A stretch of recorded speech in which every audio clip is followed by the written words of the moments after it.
Hello दोस्तों, स्वागत है आपका मेंस डे में, जहां रोज हम एक मेंस का सवाल उठाते हैं और देखते हैं कि उसको आंसर करने का क्या अप्रोच रह सकता है।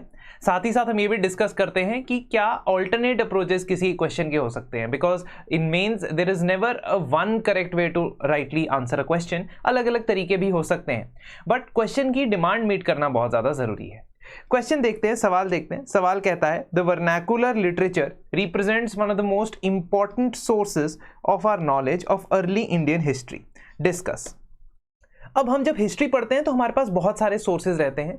न्यूमिस्मैटिक सोर्सेज यानी कि कॉइन्स, आर्कियोलॉजिकल एविडेंसेस यानी कि अवशेष, ठीक है, जिसके अंदर अलग अलग टाइप के आर्कियोलॉजिकल एविडेंस हो सकते हैं। पॉटरी हो सकती है, बीड्स, ज्वेलरी वगैरह हो सकती है, ग्रेव्स हो सकती हैं, ठीक है। फिर हमारे पास एपिग्राफिक एविडेंसेस होते हैं, जैसे कि स्टोन्स के ऊपर जो एपिग्राफी होती है, जैसे आप मॉडर्न टाइम्स पे पिलर्स के ऊपर देखते हैं, है ना। तो different sources to create history और टू रिक्रिएट हिस्ट्री, उसमें से लिटरेरी सोर्सेज के बारे में हमें जानकारी देनी है और उसमें भी वर्नाकुलर लिटरेचर के ऊपर फोकस देना है। यानी कि जो दूर दराज के रीजनल एरियाज के अंदर जिस तरीके की भाषा बोली जाती थी और लिखा जाता था उस लोकल लैंग्वेजेस के अंदर, उसकी हमने बात करनी है यहां पे, ठीक है। 10 marks 150 words. Before we start answering this, just a gentle reminder I want to give you about two things. पहली चीज कि ये जो मेंस डे का हमारा इनिशिएटिव है, जो मंडे से थर्सडे चल रहा है, उसके पीडीएफ के लिए आप हमारा टेलीग्राम ग्रुप जरूर ज्वाइन करें, ठीक है। लिंक आपको डिस्क्रिप्शन में मिल जाएगा। इस टेलीग्राम ग्रुप के अंदर आपको क्या क्या चीजें मिलेंगी, ये फ्री ऑफ कॉस्ट है। मेंस डे का पीडीएफ जो डेली अपलोड होता है यहाँ पे क्वेश्चन। दूसरा, न्यूज़पेपर या मैगजीन में से यदि मेंस से relevant GS1, GS2, GS3, GS4 से रेलेवेंट इंपॉर्टेंट आर्टिकल्स होंगे तो वो आपके साथ शेयर कर दिए जाएंगे। और साथ ही साथ आपको मैं टाइमली इंटरवल्स पे मेंस आंसर राइटिंग को कैसे इंप्रूव करना है उसके कुछ टिप्स या सजेशंस भी दिया करूंगा। But more importantly what I want to discuss with you is that 23 October से हमारा art of answer writing course शुरू हो रहा है। इस आर्ट ऑफ आंसर राइटिंग के अंदर 48 डेज में, 8 हफ्तों के अंदर अंदर मैं आपको बताऊंगा कि किस तरीके से आपने स्टेप बाय स्टेप आंसर्स को इंप्रूव करना है। GS1, 2, 3, 4 में से 12 क्वेश्चंस ईच, यानी कि 48 क्वेश्चंस हम साथ में डिकोड करेंगे। आपको एक एक क्वेश्चन दिया जाएगा, 6 questions you will write down and at the end of the week I will discuss with you in a live session how to answer those questions. उसी के साथ साथ आप मुझसे अपने डाउट्स भी पूछ सकते हो। ये आपके सभी क्वेश्चंस इवैल्यूएट किए जाएंगे 24 से 48 आवर्स के अंदर अंदर, ठीक है।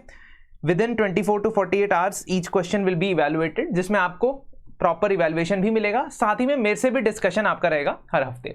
तो इस कोर्स में एनरोल कर सकते हैं इफ यू आर इंटरेस्टेड। 2999 2999 इसकी कॉस्ट है और इस पे एडिशनल आपको 10% डिस्काउंट मिल जाएगा अगर आप RAINA रैना कोड का इस्तेमाल करते हैं। 10% डिस्काउंट इस पे भी आपको मिल जाएगा, ठीक है। So these two things I wanted to tell you before starting with the answer.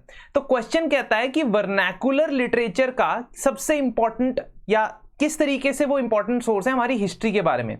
देखो, इस क्वेश्चन को शुरू करने का परफेक्ट तरीका तो नहीं है, बहुत अलग अलग तरीके हो सकते हैं, but one way you can talk about is कि प्राइमरीली हिस्टोरियंस जो है वो संस्कृत नैरेटिव और डिडैक्टिक सोर्सेज के ऊपर फोकस करते हैं, ठीक है, जैसे कि वेद, पुराण, ठीक है, और एपिक्स के बारे में बात करते हैं। तो बहुत चीजें डीकंस्ट्रक्ट वहां से की जाती है हिस्ट्री के बारे में। एग्जाम्पल के तौर पे जब हम पुराण्स की बात करते हैं या then we see that Satavahanas are mentioned as Andhras in the Puranas. तो आपने अपनी एनसीईआरटीज वगैरह में भी ये पढ़ा होगा कि ये बहुत इंपॉर्टेंट लिटरेरी सोर्सेज हैं। लेकिन भारत के सब कॉन्टिनेंट यानी कि उपमहाद्वीप के बारे में जानने के लिए वर्नाकुलर लिटरेरी सोर्सेज बहुत ज्यादा जरूरी है, क्योंकि वो डाइवर्सिटी और रिचनेस को प्रोजेक्ट करते हैं हमारी हिस्ट्री की। अब इस क्वेश्चन को 2 अप्रोचेस से सॉल्व किया जा सकता है, आंसर दिया जा सकता है, सॉल्व तो नहीं, मैथ्स तो नहीं है। आंसर पहले अप्रोच जो मैं आपको बताऊंगा और दूसरा अप्रोच मैं आपको प्रैक्टिस के लिए दूंगा, ठीक है। तो first approach is you talk about the different languages, major languages, 4-5 languages उठा लो। 150 वर्ड्स का आंसर है ये।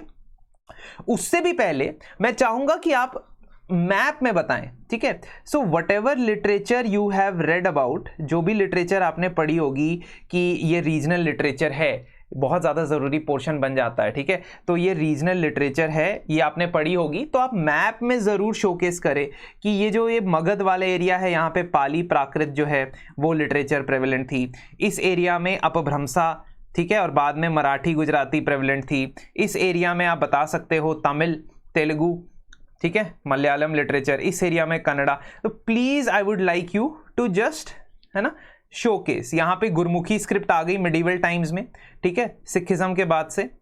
सो you can talk about this through the map as well. You can show the works of the famous writers, ठीक है, एक दो यहाँ पे लिख दोगे, ठीक है, कि कौन से रीजन से वो आती है। तो जब भी आप हिस्ट्री का आंसर देते हैं, कोशिश करनी है कि किसी तरीके से मैप में पिक्टोरियल रिप्रेजेंटेशन आप दे दो।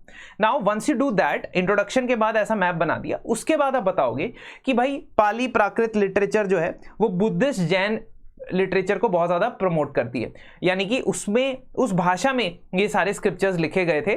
तो इसमें होता है, एक होता है कैनोनिकल और एक होता है नॉन कैनोनिकल। कैनोनिकल मतलब जो किसी प्रकार की टीचिंग्स दे रहा है आपको, है ना। तो Vinaya Pitaka, Sutta Pitaka, Abhidhamma Pitaka, these are the 3 Pitaka of Buddhism and they have been written in the Pali language और प्राकृत लैंग्वेज, वर्बली जिसको प्राकृत कहते हैं, और पाली जो है स्क्रिप्ट है। तो उस भाषा में इसे बोला जाता है, लिखा जाता है, लिखा गया, और ये बहुत बड़ा सोर्स है, rich source of.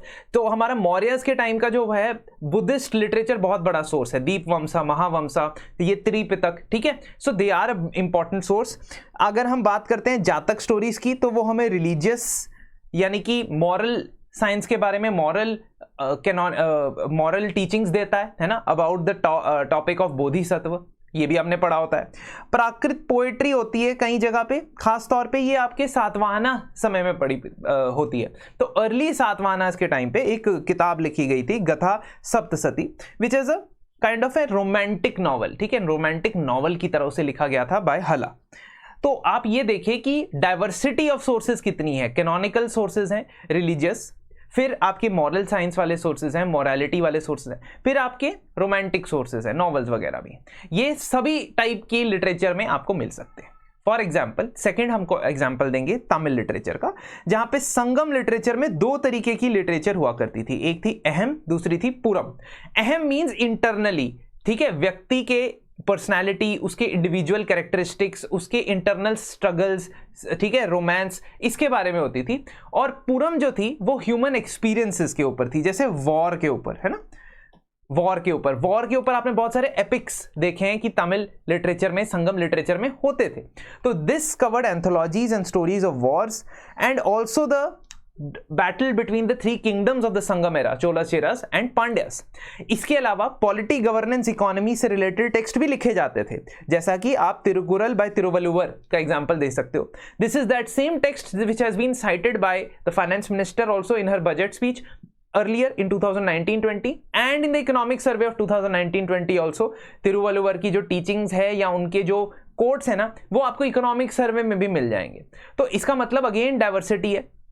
In this Tamil literature you can also add bhakti literature, जिसमें पोस्ट संगम एरा में सोसाइटी और कास्ट सिस्टम को समझने के लिए तमिल लिटरेचर मदद करती है। तो ये लिंकेज बनाना जरूरी है कि हिस्ट्री के कौन से हिस्से को समझने के लिए कौन सी टाइप की लिटरेचर जरूरी है। तो आप समझ रहे हो, आप अगर you can easily list down the names of the epics, रट्टा मार लो और उसको लिस्ट डाउन कर लो, लेकिन ये नहीं चाहिए आंसर में। आंसर में चाहिए कि हिस्ट्री के कौन से हिस्से को कौन सी टाइप की लिटरेचर बता पा रही है, एक्सप्लेन कर पा रही है। That is the major focus of this question and that is what you should reflect in your answer. Similarly जब तेलुगु लिटरेचर की बात करोगे तो उसमें बताओगे कि राजा महाराजा लोग भी लिखा करते थे और वो कोर्ट में पोएट्स को रखा करते थे, ठीक है। सो नचना सोमनाथ which has composed उत्तर हरिवंशम नाम का एक टेक्स्ट तेलुगु में लिखा है, और वो नचना सोमनाथ कौन थे, वो किंग बुक्का के कोर्ट पोएट थे। और अगर आपने इतिहास पढ़ा है तो king Bukka was the founder, one of the 2 founder of Vijayanagar empire. Second आपको पता होगा, कमेंट्स में बता दीजिए। Now kings like Krishnadevaraya of the same Vijayanagar empire but of a different dynasty, he himself has composed some text in Sanskrit, in Kannada and Telugu. तो तेलुगु में उन्होंने text लिखा है अमुक्ता मल्यदा। तो ये बहुत ही इंपॉर्टेंट आपके तेलुगु लिटरेचर का पार्ट है। कन्नड़ा लिटरेचर में भी आप एग्जांपल दे सकते हो। So what I want to say, the first approach is, पहला अप्रोच है रीजनल लैंग्वेजेस का, आप 4-5 एग्जांपल दे दो, मतलब सब हेडिंग आपकी होगी कि लैंग्वेज कौन सी है और उसमें कौन से टेक्स्ट लिखे गए हैं। इवन फॉर प्रीलिम्स पर्सपेक्टिव ये चीजें आपको याद करनी पड़ती है, इसको बस मेंस के लिए हमने ट्रांसलेट करना है, ठीक है। और कंक्लूजन में लिखोगे कि vernacular literature is a treasure trove for Indian historians. Now this is the first approach of writing this answer. जब भी आप क्वेश्चन को देखते हो और आपके सामने ब्लैंक पेज होता है तो आप हमेशा सोचते हो, you think about what should be the approach to writing the answer. उस समय आपके दिमाग में मल्टीपल अप्रोचेस आ सकते हैं, तो आपको हमेशा एक्सप्लोर करना चाहिए, specially during the initial phase, कि मैं कौन से टाइप का आंसर बेहतर लिखता हूं।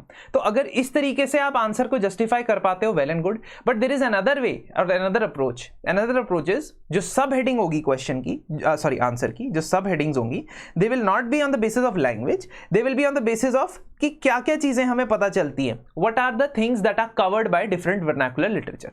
तो हमें डाइवर्सिटी ऑफ पर्सपेक्टिव पता लगता है कि सिर्फ ऐसा नहीं है कि संस्कृत लिटरेचर या किसी एक पर्टिकुलर लैंग्वेज की लिटरेचर प्रेडोमिनेट करती थी भारत में।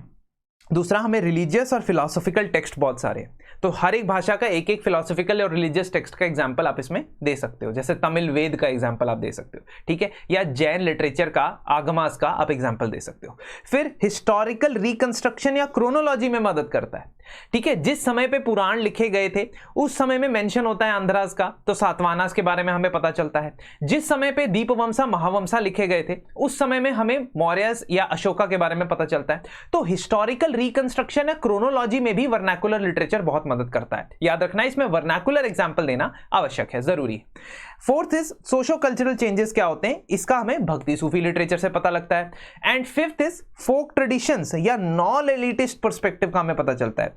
देखो, बहुत सारे ये जो टेक्स्ट हैं, कुछ इनमें से कुछ तो राजा महाराजाओं के द्वारा पेट्रोनाइज किए जाते थे, but some of them have not been patronised by the kings and the queens. खासतौर पे ये जो भक्ति सूफी लिटरेचर है, तो हमें नॉन एलिटिस्ट पर्सपेक्टिव कहां से पता चलता है? नॉन एलिटिस्ट का मतलब है, एलीट मतलब जो रूलिंग क्लास है, उसके अलावा क्या पर्सपेक्टिव हमें पता चलता है, वो हमें पता चल सकता है बाय द वर्नाकुलर लिटरेचर, ठीक है। So this is also an approach which you can use in the answer using these sub headings. अब आप क्या कोशिश करेंगे, आप कोशिश करेंगे कि इन सब हेडिंग्स के थ्रू आप आंसर लिखें और सेल्फ इवैल्यूएट करेंगे, ठीक है।